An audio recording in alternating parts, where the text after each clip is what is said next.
Hi everyone, this is Dr. Teresa Dale. You're listening to Natural Health Radio. Welcome and happy Tuesday. We are back with you with a special guest today. Those of you who tune in every week, you know the show. You know that I bring guests on from time to time when I have someone that I think that is exactly what you need to help you in your healing process, in your evolutionary process, and in your desire and search for growing and evolution.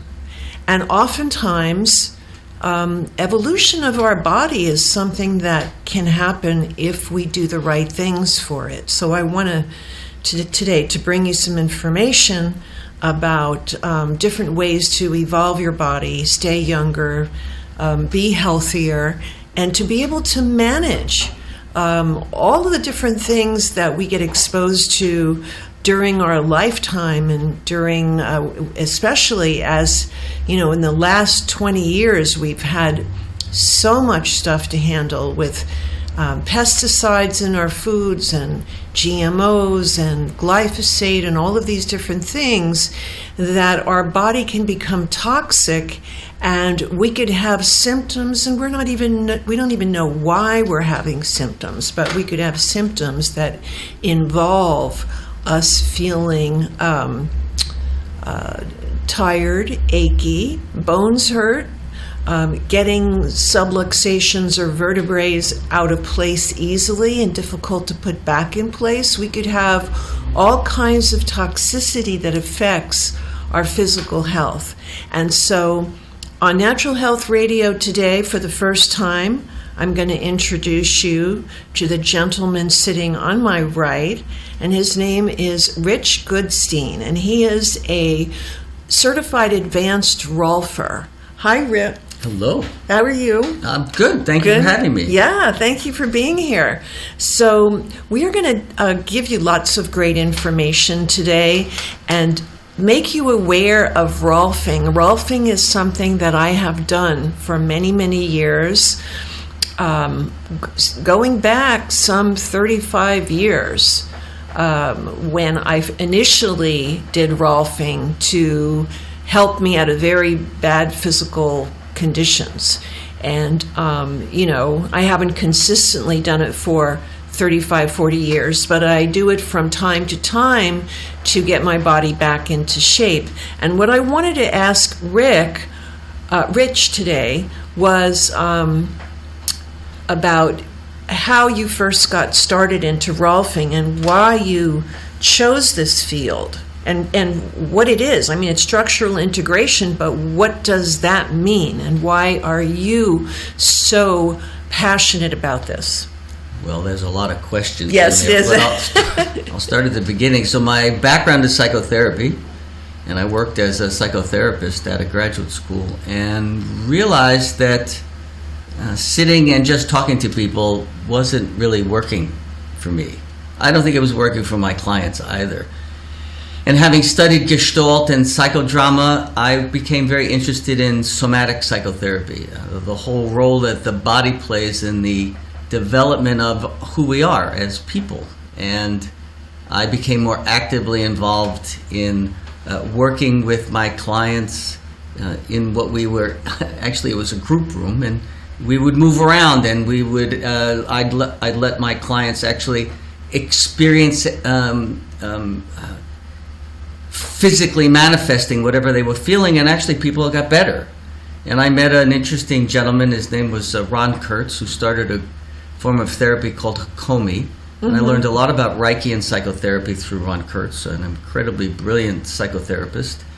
And I actually followed him to Boulder, Colorado, and in Boulder I entered the massage school there to learn more about bodies, and that's where I was exposed to Rolfing. And given that I like to work with my hands, it seemed like a really great way to actually facilitate people's change.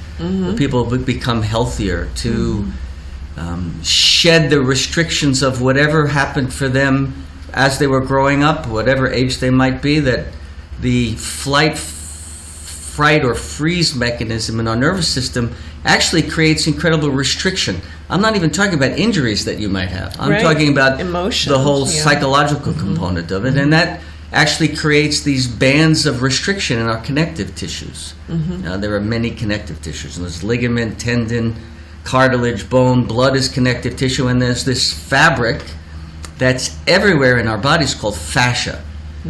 And fascia creates these different holding patterns depending on what the demands are. So the demand could be that you're a carpenter and you're always working with a hammer, or the demand could be that you have a very upsetting family life and that you really want to kind of hide from that, and that creates bands. So the whole idea of helping people has been in my blood for a long time. And I like the whole idea of people feeling better and having an opportunity to be healthier structurally, which for me translates into a whole different sense of mental health. Right. And so Rolfing was developed by Ida Rolf. Well, when you were in Colorado, did you meet Ida? Dr. Rolf died right when I started applying to the Institute. So although I didn't work with Dr. Rolf, I worked with many, if not all, of the very early devotees, if you will, of Rolfing. And there were many of them actually living in Boulder or in New Mexico or in California. And I just did my best to experience their interpretation of what she believed was the way to go. And the Rolf Institute's now called the Dr. Ida Rolf Institute of Structural Integration, and it is in Boulder. Yeah. Right, and I think a lot of people have heard about Rolfing. And what generally, when I recommend that to my patients, the first thing either they say is, oh, I've never heard about it, or I've heard it hurts, and I always tell them that it hurts a lot worse to keep the same pain in your body rather than going to Rolfing and having for seconds a feeling of pushing on fascia, I mean, it's not to my mind and my being is that it's not a painful thing, but it sure is it sure relieves stress and pain. Yes. In your body. I mean, obviously people are afraid of pain. Pain means something's wrong. But if you're in pain all the time, a little bit of discomfort here is not the same thing as the pain that people imagine. And we don't have a prescribed, you have to push this hard on somebody. Yeah. That's not how that works. It's really about, so what does your body need in terms of helping you let go of whatever that restriction is? And if you're having trouble with whatever I am doing, then we back up and we take it layer by layer so that your body can adjust and allow that change to happen. And and the other thing I find is very interesting to the point you're making is you can take one person and touch them like this and they'll think it feels good, and the next person you can take and touch them like this and they'll scream. Everybody has a different amount of stuff that they're holding on to. That's what I equate that to. But I think that's very valid. It may be that there's some history where people were, as a young person, touch was not in their household. And so there was a lot of apprehension about that as they grew up. Or it may be that they're just really, really sensitive for whatever reason. And I take each client where they are, and I work with helping them relax into the work. And for most people, it's a funny kind of a use of words. A lot of people say, wow, that's good pain.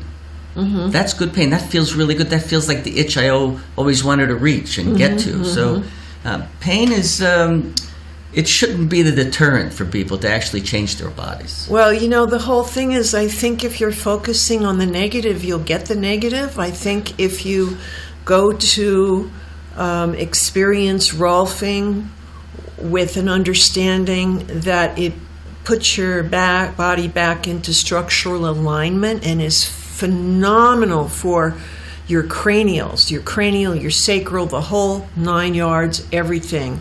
It all happens. And I feel, I know that it has helped me dramatically with everything. So when you see patients or clients, how long does it usually take for people to feel a shift after working on them?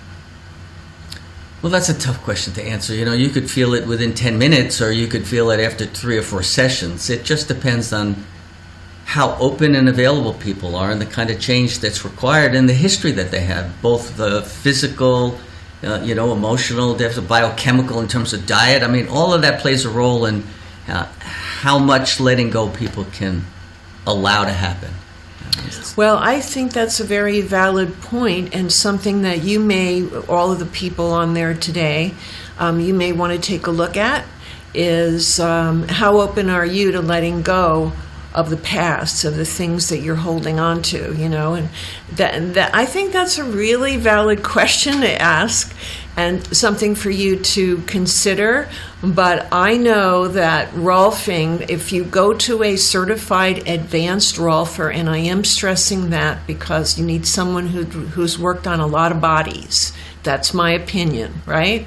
Albeit you could go to somebody who just graduated and hit a home run and have a miraculous thing happen, But my feeling is to find a certified advanced Rolfer. Now, what kind of things can you work on with Rolfing? Well, the initial premise is that we're working on posture. That the more out of alignment a person is relative to plumb or physics, the more strain and more stress on their system. And that's not just the musculoskeletal system. That's digestion, that's organs, that's elimination, that's circulation. The fascial system is all about lymphatic drainage. The fascial system is all about the meridians in terms of Chinese medicine. That's where those meridians lie. So a more balanced posture, a more fluid connective tissue that you have, the healthier you're going to be. Granted, there are other elements that you have to consider, but it was originally all about posture, but it doesn't mean that in the process of doing that we don't deal with what might have been a sprained ankle or back surgery that left a lot of scar tissue, or the fact that someone maybe have dislocated their shoulder and how it created an incredible imbalance in terms of their clavicles and what their neck is up to. All of that can be addressed. It really is not just about posture in that way, but it's difficult to say, hey, we fix things. Things fix themselves. If you were talking to Dr. Rolf, that's how she looked at it. If we create balance and we create a better alignment in terms of gravity, a lot of things are going to fix themselves because the body's going to function better. Yeah, I mean, that totally makes sense, and I think it's put in a very clear way for you that once your body is more structurally integrated, then your posture will improve, and you do have postural muscles in the body as well. I mean, you work on the whole body. Not just your, thinking about your posture, but there's so many different things that are involved in getting the posture to be good. There was a TED Talks. I think the woman's name was Amy Covey. She was talking about different postures release different chemicals and hormones in your system that actually tell your brain you're actually happier and that there's a different sense of well-being. Mm-hmm. So it's not just that structurally you look better. You act and function better, but actually your brain is getting a whole different kind of message about who you are and what you're up to. And that's science. Yeah, I didn't make that up. That's science. That's real. It's very important to appreciate that, biochemically, the body needs to have this fluid functioning going on. Mm-hmm. And if it's blocked in any way, then the homeostasis changes. Mm-hmm. And that's not healthy, and it's just, in the long run, going to create possibly a lot of problems for people. No, a lot of people they go to chiropractors because they have a shoulder out, a hip out, a leg out, a knee out, or whatever, and they go to a chiropractor. And sometimes, I've talked to my patients, and they put down all of their history, and I see that they've been going to a chiropractor for 2.5 to 3 years for one thing. And so, so what do you have to say about that? Chiropractic work is incredibly important. A chiropractor with really good hands is going to really help. Long-term, couple of times a week for months on end, that doesn't make sense. That the connective tissue actually is organizing where those bones go. So you have to deal with organizing the soft tissue, which basically is holding the bones in place. It's really interesting. The first anatomy instructor who actually taught kinesiology pretty much said that you could take everything away and just leave fascia, and you're going to look exactly like that. You're not going anywhere necessarily, right? But that's the shape. So we're talking about that fascia makes up about 20% of what the human body's about, and it's a really big deal, and it penetrates in every bone. It organizes organs. It's just very important in terms of allowing the alignment to actually settle into a better posture. And that's the one thing that chiropractic doesn't work with is, and I love chiropractic and I love chiropractors. I've studied with chiropractors. I'm just saying that the problem, that I've always had is I needed treatment that involved working with my fascia so that the bones would go back in place and stay back in place, and oftentimes I have patients who have said that they didn't need surgery after doing Rolfing. Have you ever heard that? Well, I have to be careful. I have to be a little careful. Well, it depends on what we're talking about. Yes. Right. I mean, if somebody is coming in with a subluxed vertebra and, a surgeon wants to go in and do something about that, all right, fine. The best first course would be, all right, well, let's loosen up the area to see if those bones could actually go on their own. Yeah, that makes total sense. Right. It's logical to work with the fascia to see if the vertebrae go back into place. Right. I mean, if you have a serious arthritic condition where it's bone on bone, I'm not going to basically help you fix that. I could make you more comfortable, and I could prolong the amount of time maybe before you need to go to surgery. But if you're bone on bone, you need to see a really good hip person, and that's important. But if you start to have discomfort before it gets to that point, then definitely Rolfing can help. It could definitely allow the joint to move more freely, to get more blood flow and oxygen into there, just to let everything try to heal itself before it gets to the point where, yes, you probably would need surgery. Yeah, I mean, neck the same way, shoulders, no matter what joint you're talking about, we're going to help that actually be more fluid and to work better. And therefore, as you're moving better, well, you're creating more health for that joint. If you're not moving it, that's not a great thing. Yeah, the body is meant to be moved. And so whenever you have a restriction to moving, my advice would be just to find out why, maybe go see a Rolfer who can free up some of the fascia, take a look at what's going on, and see if you can make some strides in having more mobility. Mobility is key to having a healthy life. Well, it's interesting. There are two big components in terms of that. So what happens before mobility is motility, which is vibration. Right. And if the tissue can't vibrate, it's not going to become mobile. Mm-hmm. So we start with actually creating some form of that motility. You mentioned cranial work. Cranial work is all about that motility. Yeah. And we look for that everywhere in the body to create that energizing component that actually then will bring you to more mobility, more flexibility, and better functioning.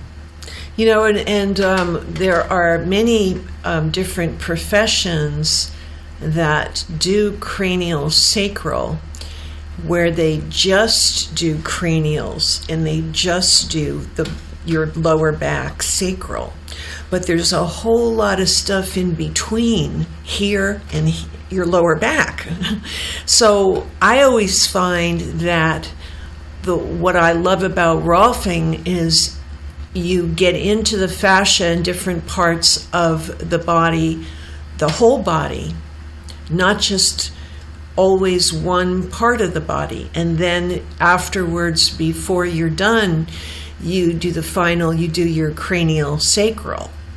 And so if you know what I'm talking about, all of the listeners on today, you'll relate to this, because everybody has had structural issues from time to time, either from an accident, a fall, or from having stuck emotions, and according to the 5-element theory of Chinese medicine, emotions get stuck according to elements and meridians and all of that. So, anger messes up and detoxifies your liver, as well as frustration and rage. And I don't know any human being who doesn't have anger at some point or another. But see, if you hold on to something forever, then you could create something. You could create a structural issue. And I feel it's very important to be aware of that. So I wanted to ask you a little bit more about the cranials, which I find very interesting, and the cranial sacral work.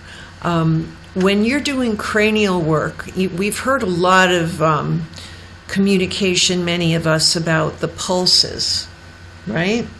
And so I want to know a little bit more about that, to explain a little bit more about the pulses that you feel, or that cranial sacral pump. Right, it's a rhythm actually between the occiput and the sacrum. A nice little rhythm. There's so many cycles per minute, and it's an important flow. And you could feel that in lots of places. You could feel that the cranial rhythm at an ankle. You could feel it obviously at the sacrum, definitely at the different diaphragms, definitely at the occiput, and it's an important sign, if you will, of homeostasis in this human body. If that rhythm is truncated, or if it has a different kind of a loop, and you feel it in one place and not another, then you know that there's a blockage of this flow of cerebral spinal fluid. Mm-hmm. Important. It's definitely important. I studied with Dr. Upledger out of Florida, and definitely reading and feeling those pulses and understanding how the different diaphragms relate to that, because it all definitely goes back into the spine. So these are important milestones in terms of having a system work better.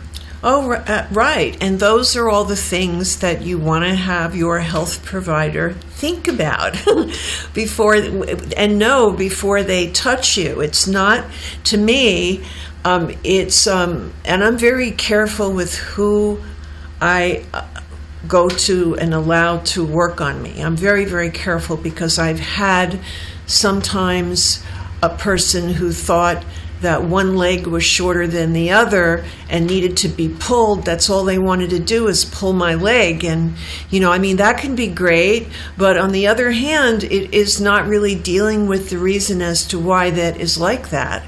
And so what you need to do is to find out what's doing what, and work with both sides of the body if necessary, or, all the fascia. I can't express to you more that fascia is really in my opinion, it's really the key to why people suffer with injuries for a long time, and they're going for help. But even with, osteopathic work is so awesome. And I find that there's some similarity with Rolfing and osteopathic work. Not a total thing, but I find that there's some similarity. Do you ever see that? Well, maybe I could go back a little bit in history here. Oh, that'd be great. So Dr. Rolf, this is very important. So in 1916, Dr. Ida Rolf graduated from college, from Barnard College in New York City. 1916. I mean, most women didn't probably finish high school. Okay. But she didn't stop there. She went on and got her PhD. Maybe she was the only woman in her PhD program. I don't know that. Actually, I know her son really well. I should ask him that question.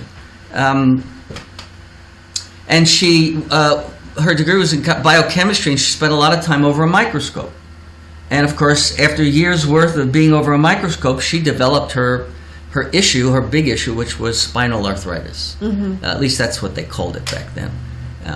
And the prognosis was that she'd be working with a cane and eventually would be in a wheelchair. And the scientist in her said, "No, really, that's not happening. I'm going to go do some research." And where did she go? She went to osteopathy, and she went to yoga, and she went to massage to understand how they were approaching the body. And from those three disciplines, she actually developed this whole idea that, you know what osteopaths are doing is kind of localized. Well, massage is grandiose, covers the whole body, but it's not necessarily impactful enough to what the body needs.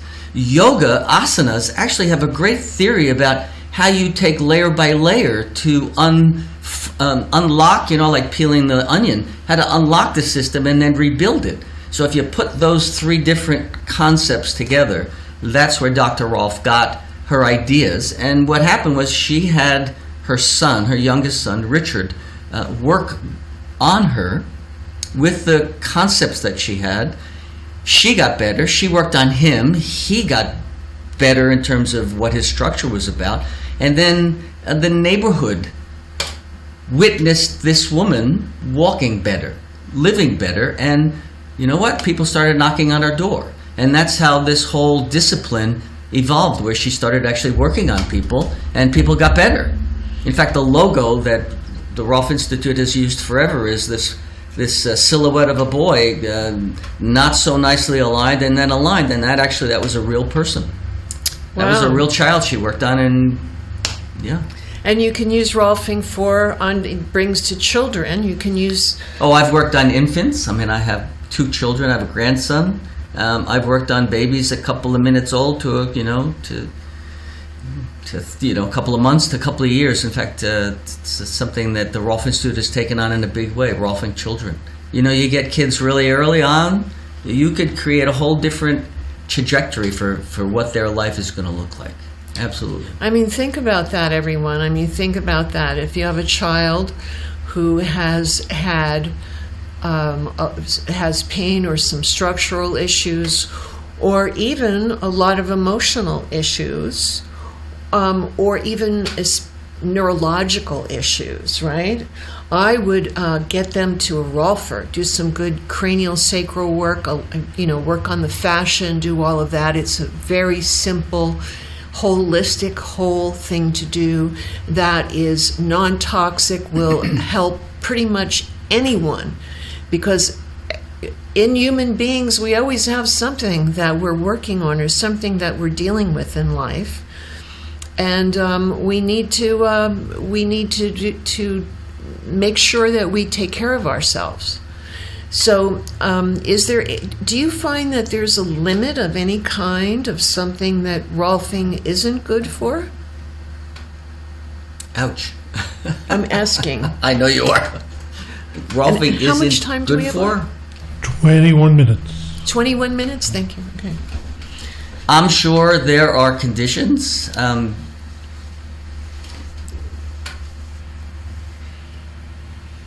It may be that somebody comes with something that they want to fix this, that I might not be able to do that, but I may be able to make the system more comfortable, even though that's still there. Mm-hmm. So nothing necessarily comes to mind right now. I mean, there are conditions, obviously, that are genetic and that are not going to change. But in terms of alleviating other peripheral issues that come from that one basic thing, yes, it could be helpful. See, these are the questions that normal people ask when they come to you. It's like, will it work on this? And you sound so positive, Dr. Dale. What won't it work on? And I hear that. Well, you sound so positive. What won't it work on? So, I always I have an experience with Rolfing from being a patient and with a few different Rolfers. And my first one was in Austin, Texas, and I don't even know if he's there anymore. This was some 35 years ago.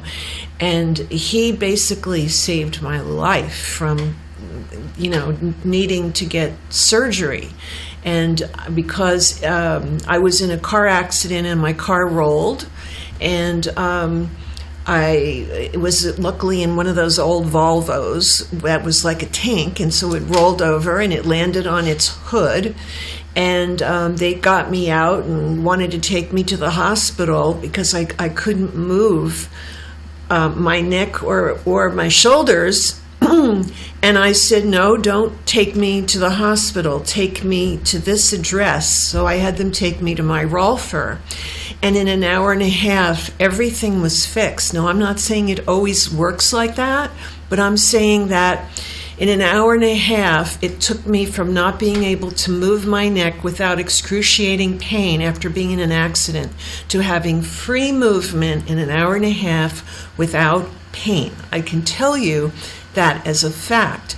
And so that is why I've continued Rolfing for, so many years on and off. Whenever I would create something like a fall or something would happen, I would feel like, oh, it's time to go back for getting some sessions. You don't have to continuously go your whole life unless you want to, but you don't need to. It will fix the problem. So a lot of times the accidents that we have accelerate the imbalances that we have. Yeah, boy, good point. So if your posture is not great and you fall down, well, the imbalance and the weakness that you have in your body is going to get that jolt. Mm-hmm. And that jolt has a lot of ramifications. It goes lots of places. The sooner you could get help, the better off you are. Because if you wait and you think it's going to get better, you take ibuprofen or whatever, what's happening is that the manifestation of that imbalance travels, and you're compensating in lots of different ways, and you're creating more trouble for yourself. So if you have something in your upper body, if you have an imbalance or pain or something happened and your area of concern is in your upper body, right, or in your upper back, in time, if you don't deal with it correctly, it will affect other areas. Well, you mentioned the leg differential. Yes. Which is very rare. Yeah. Oftentimes many times what it is that the pelvis is twisted. Mm-hmm. So if you're a young kid and you fall off your bicycle and you land on your tailbone, you've done something to your tailbone and your sacrum, and it hurts, and you don't sit on it for a while, and whatever, and you don't go to a chiropractor, you don't go to a Rolfer. Your body is doing something about what that did to your tailbone, mm-hmm. and how that displaced your sacrum, mm-hmm. which then displaces your pelvic bones, which goes right to your lumbar vertebra, and it just travels, it cascades up to the rest of your body. If you live with that for years, you've created quite an imbalance in your structure. And so then when you go to a Rolfer at that point, he has or she has more work to do because you didn't, it's like it's been there for a long time. Right. At this point, it's not just your sacrum and it's not just your hips. It's each of your legs, and it's your lower back, and it's a displacement of your shoulder girdle, and then it's in your neck, and it just keeps traveling because it's physics. It's gravity. Dr. Ida Rolf said gravity is the therapist. If you get in alignment with gravity, you're going to be a lot happier person. Right. Now, when we talked about what things it won't work on, it was, if you have emotions, then it can create issues. And if you're a human being, you have emotions. So holding on to emotions and all of that can take something that might be a very, very little mild thing that you think. And then over years of holding on to all of those emotions, all of those things, it can become magnified so that you experience, like it used to be a little pain and now it's more of a pain, but it also hurts here and here and here and here, and you wonder what's going on, right? Well, I was thinking about I had a client many years ago. He was an adult. He happened to be a Marine. His father was a Marine, and he had a neck pain. And I'd work on him, and the neck pain would go away, and he'd come back next week, and the neck pain would be there again. What is going on with this gentleman? We can't keep this neck pain away. And there I am working on him yet again, structurally trying to get whatever it is that's bothering and creating an imbalance in his neck. And he has this memory on the table of sitting at the dinner table with his father. Now, his father was very strict. Unfortunately, he was also a drinker. And there were several boys in the family, but he was the eldest, and he sat at the father's right there at that chair, right at his right hand. And at dinner, if he got upset, he would go to smack him, the eldest one. And he learned how to keep his head just out of range, which basically created this incredible imbalance in his neck. And when he had that memory, the pain went away. He never had it. In the time that I've worked with him, he never had it again, and it was so freeing for him to have that memory. To understand why and how we hold ourselves sometimes in a way to prevent something. What's that cartoon, Peanuts? You know what depression looks like? I mean, it looks like a collapse. I mean, we just want to hide from the world. Right. We all have a wonderful history of growing up, and we do the best we can, and, there's ways to clean some of that up if you're willing to make the journey. It is a journey. It's not. I won't say it's not just easy. It is work, and it will be intense at times. But it's very minor. It's short-lived, and I work with people. I'm not here to create pain for you. I'm here to eliminate that. So I don't want to traumatize you on the table. That's not going to happen. Yeah. So I feel that when you get Rolfing done, I have never seen a time where I didn't leave feeling better, more relieved in every way, mind, body, spirit, everything. And that just teaches you, when you have an experience like that, it teaches you how it's all connected. I mean, you've read those things where the thigh bone is connected to this bone and everything. Everything is connected. The fascia is the key, and no one really, you don't hear on the news, you don't hear from the chiropractor too much or other people about the fascia. The fascia is the glue. It's like the glue. And as you're working on the fascia, I experience releases, sometimes very big releases, in my structure and in my emotions sometimes. Do people generally have emotional releases? Yeah, I wouldn't say that everybody does, but many people do feel emotionally uplifted and changed by the work. I remember the second Rolfing session I had, so we're going back 1979.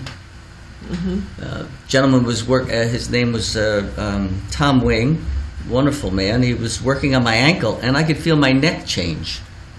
I sat up and said, "What are you doing to my neck?" I was hooked at that point. Right. But later on, I would leave his office and I'd go walk on the street, and I had a whole sense of ownership and power that I don't remember feeling. I'm a slight man. I was picked on a lot as a kid. I never believed that fighting was a good thing because I always figured I'd lose because they were always bigger than me. Why would I get into a fight? But actually, I wore the burden of feeling like a coward and feeling not strong enough. And I got that Rolf right out of my body. It was phenomenal. And at that point, I said, I need to do this. This is great stuff.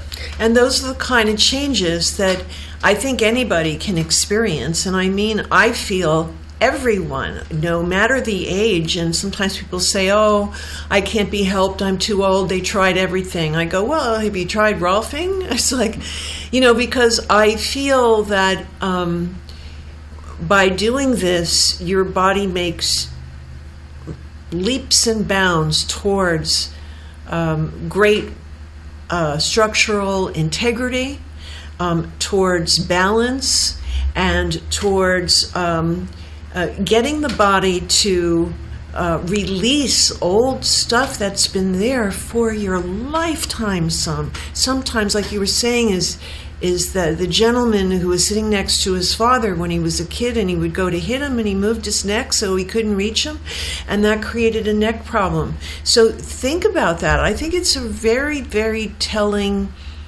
way. It's a good way to describe what things that are happening. Everybody could benefit from Rolfing. That I say that without any hesitation. It doesn't mean it's going to fix everything that you might be upset about, but it definitely will help you be more vital. People who I've Rolfed who are in the 70s or the 50s, whatever, they feel so much better. And we're going to go to another segment now.